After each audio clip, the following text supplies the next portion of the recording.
Hello friends, welcome to my channel. I am doctor Bina Sethi और आज हम बात करने वाले हैं अगर प्रेगनेंसी में थायराइड है तो उसके क्या प्रॉब्लम्स आपको आ सकती हैं और इसको हम कैसे ट्रीट करें। बहुत सारी लेडीज को ये पता ही नहीं होता कि उन्हें थायराइड है। और अगर हम बात करें पूरी पॉपुलेशन की, वर्ल्ड की पॉपुलेशन की, तो उसमें जहाँ जहाँ जंक फूड ज़्यादा खाया जाता है, रिफाइंड फूड ज़्यादा खाया जाता है, पैक्ड फूड ज़्यादा खाया जाता है, वहाँ वहाँ आप मान के चलो, चाहे वो मेल हैं चाहे वो फीमेल हैं, ऑलमोस्ट हर पांचवें इंसान को थायराइड की प्रॉब्लम होती है। हाइपोथायरॉयडिज्म ज़्यादा देखा जाता है, हाइपरथायरॉयडिज्म कम देखा जाता है। इसीलिए आप ज़्यादातर लोगों से सुनते हैं कि उनको थायराइड हो गया। उन्हें ये पता भी नहीं होता कि थायराइड दो टाइप का होता है। वो हाइपो और हाइपर को एक ही मान के चलते हैं, जबकि एक्चुअली अगर हम इसको और डिटेल में पढ़ें तो ये 9 डिफरेंट टाइप का होता है, लेकिन मेनली हम इसको 2 कैटेगरी में ही बांट के चलते हैं। जो थायराइड ग्लैंड है वो आपका ये जो विंड पाइप है, ट्रैकिया, इसके चारों तरफ ऑलमोस्ट पियर प्लम शेप में होती है और इसको चारों तरफ से घेर के रखती है। लेकिन इसमें जो हार्मोन्स बनते हैं वो होते हैं T3 एंड T4 और इनका बनना अपने आप नहीं होता, ये होता है ब्रेन से जब मैसेज आता है TSH। ब्रेन में भी पहले हाइपोथैलेमस होता है, हाइपोथैलेमस से फिर TSH, TSH से फिर क्या होता है कि यहाँ पे सिग्नल आता है और ये T3 T4 बनाते हैं। चलो इसको हम हटाते हैं क्योंकि हम पहले भी बहुत इसके ऊपर डिस्कस कर चुके हैं अपने पुराने वीडियोस में। आज हमारा जो फोकस है वो है thyroid in pregnancy. Thyroid in pregnancy है तो उसको कैसे चेक करें। देखो, अगर आपकी पहले से ही हिस्ट्री है, प्रेग्नेंट होने से पहले की ही हिस्ट्री है थायराइड की, तो आप इस बात को गांठ बांध के रख लो कि पूरे 9 मंथ एवरी मंथ आपने थायराइड का जो है टेस्ट कराना है। और अगर वो अपसेट हो रहा है तो आपने क्या करना है, उसकी डोज बदलनी है डॉक्टर से कंसल्ट करके। और पूरी प्रेगनेंसी में TSH का जो लेवल है वो 2.5 से 3 रहना चाहिए, ना इससे कम आना चाहिए ना इससे ज्यादा आना चाहिए। अगर ये ज्यादा जा रहा है या कम आ रहा है तो तुरंत आपको डॉक्टर से मिलने की जरूरत है और दवाई को चेंज करने की जरूरत है। मेडिसिन में थायरोक्सिन, एल्ट्रोक्सिन और 2-3 तरह की थायराइड की मेडिसिन आती हैं। ये हाइपो के लिए मैं बता रही हूँ, ये हाइपर के लिए नहीं है। हाइपर थायरॉयडिज्म का तो पूरा ट्रीटमेंट अलग से होता है, उसमें रेडियो आयोडीन दी जाती है और वो ट्रीटमेंट आप घर पे या हर हॉस्पिटल में आप नहीं कर सकते। उसके लिए स्पेसिफाइड हॉस्पिटल्स होती हैं। तो मैं दिल्ली में आपको एक हॉस्पिटल बता देती हूँ जो कि तिमारपुर में है, इनमास, वहां पे इसका ट्रीटमेंट होता है। अब जो आपका फर्स्ट ट्राइमेस्टर है, अगर आपकी हिस्ट्री नहीं थी थायराइड की तो आपने फर्स्ट ट्राइमेस्टर में एक बार टेस्ट कराना है और अगर वो नॉर्मल है तो भी आपने सेकेंड ट्राइमेस्टर में फिर एक बार कराना है और थर्ड ट्राइमेस्टर में एक बार, और ये शुरू होते ही आपने कराना है। यहाँ पे आप ये ध्यान देंगे कि जो थायराइड है, अगर आपने इसको ट्रीट नहीं किया, आप हाइपो में है या हाइपर में, इसका बेसिक रीजन यही होता है हाइपर या हाइपो में आने का, क्योंकि उस समय आपकी बॉडी में ईस्ट्रोजन, प्रोजेस्टेरॉन और डिफरेंट टाइप के इतने सारे हार्मोन्स होते हैं। आपकी बॉडी में पूरा हार्मोनल स्टॉर्म होता है।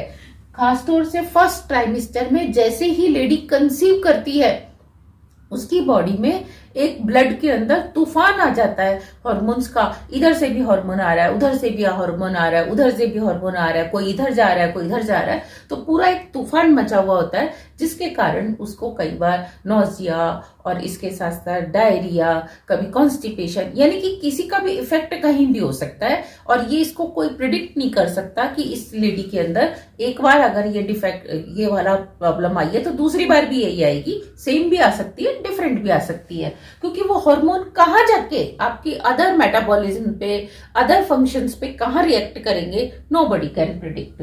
तो इस तरीके से आपने इनको कंट्रोल रखना है। अगर आप इसको कंट्रोल नहीं करते हो और हाइपोथायरॉयडिज्म है या हाइपरथायरॉयडिज्म है, तो सबसे पहला जो आपको देखने को मिलता है मिसकैरेज होने के चांसेस बहुत ज्यादा होते हैं। बेबी की ग्रोथ जो है वो रुक जाती है, और ग्रोथ अगर पूरी नहीं रुकती तो सबसे पहले उसकी हार्ट बीट पे असर पड़ता है। हार्ट बीट अगर बहुत तेज होगी तो देखो, जैसे आपकी हार्ट बीट तेज होती है कभी तो आप बर्दाश्त नहीं कर पाते, आपको स्वेटनिंग होने लगती है। इसी तरीके से अगर बेबी के अंदर हार्ट बीट तेज हो रही है तो उसको तो आप ऑब्जर्व भी नहीं कर पाते, तो उसकी जो हार्ट रेट है वो वहीं की वहीं अरेस्ट हो जाती है और उसकी फिर हार्ट बीट चली जाती है।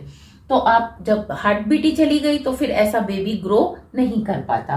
तो उसकी ग्रोथ पे, उसकी हार्ट बीट पे और साथ में उसके माइंड के ऊपर उसकी जो मेंटल ग्रोथ है वो रुक जाती है। तो ज्यादातर केसेस में जो मेंटली रिटार्डेड बच्चे होते हैं उनका एक बड़ा रीजन यही होता है कि उनकी मदर को प्रेगनेंसी टाइम पे थायराइड रहा और उन्होंने उसको कंट्रोल नहीं किया। अब यहाँ पे एक और इशू आता है, वो क्या कि लेडीज क्या करती हैं कि थायराइड दिखाया, थायराइड का टेस्ट कराया, डॉक्टर से दिखाया, प्रेस्क्रिप्शन भी लिया, फॉलो भी किया, लेकिन जब वो 1 महीने बाद या 2 महीने बाद दोबारा चेक कराती हैं कि अब उनका नॉर्मल आ गया, तो वो ये भूल जाती हैं कि ये दवाई की प्रेजेंस के कारण है, इसका परमानेंट क्योर नहीं है। अगर वो दवाई आप खाना बंद कर दोगे मेडिसिन, तो तुरंत आपको दोबारा से वही प्रॉब्लम, हाइपर है या हाइपो है, वही प्रॉब्लम दोबारा क्रिएट हो जाएगी। तो आपने क्या करना है, ट्रीटमेंट को कंटिन्यू करना है। सही आने का मतलब ये है कि जो आपकी डोज चल रही थी वो सही चल रही है, लेकिन अगर आप वो डोज लेना बंद कर दोगे तो अब आप सोचो कि फिर आप दोबारा उसके विक्टिम हो जाओगे। जैसे आपने घर में खाना बनाया और आपने नमक डाला, आप रोज देखते हैं कि मैं 1 चम्मच नमक डालती हूँ तो ये कम रहता है, फिर आप थोड़ा सा ऊपर चुटकी, 1 चुटकी, 2 चुटकी नमक डालते हो तो वो ठीक हो जाता है। अब अगर आपकी सब्जी ठीक बनने लग गई जो आप बनाते थे, तो इसका मतलब क्या है, अब आप कल से नमक डालना बंद कर दोगे। सेम आपकी बॉडी में है कि अब आपकी वो जो डोज है वो ठीक है, तो इसका मतलब ये नहीं है कि कल से आप वो डोज लेना बंद कर दो। हाँ, अगर आपकी बॉडी अपने आप हील हो जाती है तो वो भी आपको टेस्ट में रिफ्लेक्ट होगा कि अब आपका थायराइडिज्म जो है ठीक हो रहा है, तो डॉक्टर्स आपको कहेंगे कि हाँ भाई ये टेम्परेरी फेज थी और अब ये ठीक हो गया, तो अब आपको मेडिसिन नहीं लेनी। लेकिन अपने आप से इसको नहीं रोकना, क्योंकि आप बेबी के साथ किसी भी तरीके का कोई रिस्क नहीं ले सकते, और इसका जो रिस्क है वो बेबी के ऊपर ही नहीं, आपके अपने ऊपर भी पड़ता है। कभी कभी इसी से आपका ब्लड प्रेशर हाई हो जाता है, कभी इसी से आप जो प्री डायबिटिक से फिर डायबिटिक पेशेंट बन जाते हैं, और फिर वो होल लाइफ आपको अपने साथ कैरी करना होता है। थायराइड को हम लोग बहुत लाइट लेके चलते हैं इन जनरल। कैसे कि किसी से भी जब हम मिलते हैं तो हम पूछते हैं आपका बीपी कैसा है, आपकी शुगर कैसी है, लेकिन हम उसका थायराइड कभी नहीं पूछते। तो यहाँ मैं आपको बार बार अलर्ट करती हूँ कि thyroid is more dangerous than BP and sugar. जो थायराइड है वो इन दोनों से ही बहुत ज्यादा डेंजरस होता है। इसको कंट्रोल में रखना मतलब बीपी और शुगर भी आपकी कंट्रोल आने के चांस हैं। अदरवाइज ये अनकंट्रोल्ड है तो आपका पूरे बॉडी के जो फंक्शंस हैं वो सब अनकंट्रोल्ड हो जाते हैं। तो हम क्या करें थायराइड के लिए? जो प्रेग्नेंट लेडी है उसको क्या करना चाहिए? सबसे पहले तो इसके ऊपर टेस्टिंग रखनी ही है। आपने अपना स्ट्रेस, चाहे वो ऑफिस का स्ट्रेस है, घर का स्ट्रेस है, प्रेगनेंसी का स्ट्रेस है, फाइनेंशियल स्ट्रेस है, सोशल स्ट्रेस है, उसको भूल जाओ। क्योंकि कोई भी चीज, किसी भी तरीके का स्ट्रेस आपकी बेबी से और आपकी हेल्थ से ज्यादा इंपॉर्टेंट नहीं है। लेना ही है तो उसको पोस्टपोन कर दो कि भैया 9 महीने बाद हम ब्याज समेत आपसे अपने स्ट्रेस का बदला लेंगे, लेकिन अभी आप 9 महीने तक हम बिजी हैं, स्ट्रेस करने के लिए भी फ्री नहीं है, तो हम बाद में लेंगे। क्योंकि लोग आपको स्ट्रेस देते हैं और जो आप लेते हो वो स्ट्रेन है, तो आप स्ट्रेन लो ही मत। सामने वाला आपको स्ट्रेस दे रहा है, कोई बात नहीं, लेकिन आप लो मत, उससे कहो बाद में एक साथ लेंगे, लेकिन अभी हम नहीं लेंगे। इसी तरीके से आप कैबेज, ब्रोकली और refined food and refined oil को आप बंद कर दीजिए। क्योंकि ज्यादातर ऐसे केसेस देखे गए हैं कि ये जो हाइपोथायरॉयडिज्म का केस है उसमें इस तरह के फूड को बिल्कुल भी नहीं लिया जाता। और हाइपोथायरॉयडिज्म में हम आपको कहते हैं आयोडाइज्ड नमक खाओ, आयोडाइज्ड। ऐसी सारी चीजें, ऐसे सारे फ्रूट्स जैसे बीट रूट है, कैरेट है, पपाया है, जिनका कलर रेड है, आप ऐसे सारी चीजें, मैंगो है, आप ये वाली सारी चीजें ज्यादा खाओ ताकि आपका हाइपोथायरॉयडिज्म अपने आप से थोड़ा थोड़ा रिकवर हो। इसके अलावा चिया सीड्स को आप दूध में या पानी में रात को सोक करके रख दीजिए, सुबह आप उनको लीजिए। तो आप चिया सीड्स ले सकते हैं। एग आप खाते हैं, नॉन वेजिटेरियन है तो आप एग भी ले सकते हैं।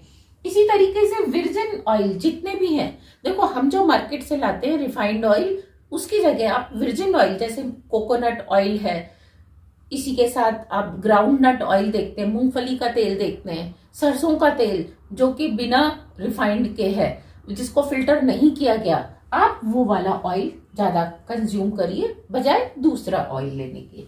हर्बल टी आपको बहुत इसमें फायदा करने वाली है, क्योंकि अगर हाइपोथायरॉयडिज्म से आपका वेट थोड़ा सा बढ़ रहा है तो हर्बल टी उसको भी कंट्रोल करेगी। इसी तरीके से 2 तरह के ऑयल और आते हैं। ये एक एनिमल से आने वाला ऑयल है इकॉड ऑयल, और ये आपका वेजिटेबल ऑयल है प्राइमरोज ऑयल। तो आप इसको ले सकते हैं। इसमें ओमेगा 3 फैटी एसिड्स होते हैं जो कि आपकी हेल्थ के लिए अच्छे हैं। और साथ में आप क्या कर सकते हैं, अगर आपको हाइपरथायरॉयडिज्म है, ये आपको कोई भी नहीं बताएगा कि हाइपरथायरॉयडिज्म के केस में आपको आयोडाइज्ड नमक नहीं लेना है, क्योंकि आपकी बॉडी में आयोडीन पहले से ही बहुत ज्यादा आयोडीन के कंपाउंड्स जो है वो बन रहे हैं। तो हाइपरथायरॉयडिज्म के केस में आयोडाइज्ड नमक नहीं लेना। और दूसरा, आपको ये जो मैंने लाल सब्जियां बताई ये भी नहीं खानी, और हो सके तो प्रेगनेंसी के दौरान जितना भी हो सके उतना आप मीठा खाने की कोशिश करिए। जितना भी से, ये नहीं कि आप 1-1 किलो रोज खाइए, लेकिन आपने जैसे खाना खाना है तो आप दही से खाइए अगर आपको हाइपरथायरॉयडिज्म कंट्रोल नहीं आ रहा है, बजाय आप सब्जी से आप खा रहे हैं। आप फीकी चीज से खा सकते हैं, फीका हलवा, खीर, कस्टर्ड, कुछ भी खा सकते हैं, लेकिन ये सब हाइपर के केस में है। हाइपर और हाइपो को अलग अलग लेके चलिए, एक साथ मत लेके चलिए। अगर आप चाहते हैं कि आपका मिसकैरेज ना हो, ग्रोथ अच्छी रहे बेबी की। कई बार बच्चे पैदाइशी जब थायराइड लेके पैदा होते हैं तो उनकी जो पूरी लाइफ है वो एक तरह से डेंजर जोन में रहती है। इसी तरीके से हार्ट बीट और उनकी मेंटल ग्रोथ के लिए ये बहुत जरूरी है। Thank you very much, all the very best. अगर इन्फॉर्मेशन अच्छी लगी तो प्लीज अपनी फ्रेंड्स के साथ शेयर करने में हमें भूलना नहीं चाहिए। All the very best.